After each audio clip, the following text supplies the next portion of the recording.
ஒரு சிறிய கிராமத்தில் ஆதித்யா என்ற சிறுவன் வாழ்ந்து வந்தான். ஒவ்வொரு புத்தாண்டும் வந்தால் அவன் கோவிலுக்குச் சென்று, கடவுளே, இந்த வருடம் எனக்கு நல்ல மதிப்பெண், நல்ல வாழ்க்கை கொடுங்கள் என்று மட்டுமே வேண்டிக் கொள்வான். ஆனால் இந்த புத்தாண்டு காலை கோவிலின் அமைதியில் அவன் மனதில் ஒரு கேள்வி எழுந்தது. நான் கடவுளிடம் எதை கேட்கிறேன்?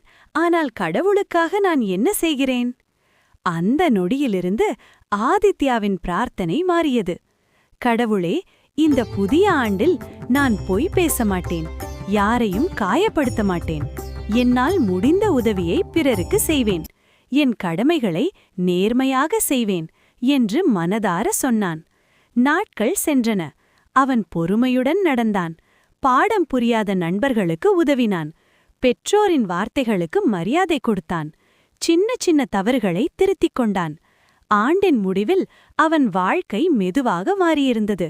மதிப்பெண்கள் உயர்ந்தன. மனமும் அமைதியானது. அப்போது அவனுக்கு புரிந்தது, கடவுளிடம் எதை கேட்டோம் என்பது முக்கியமல்ல, நாம் எப்படி மாறினோம் என்பதே முக்கியம். புதிய ஆண்டில் கடவுளுக்கு கொடுக்கப்படும் மிகச்சிறந்த காணிக்கை நம்மையே ஒரு நல்ல மனிதனாக மாற்றிக்கொள்வதே. புதிய ஆண்டில் உள்ளங்கள் மலரட்டும், இல்லங்கள் மகிழட்டும், நல்ல எண்ணங்கள் வளர்ந்து உலகம் ஒளியுடன் திகழட்டும்.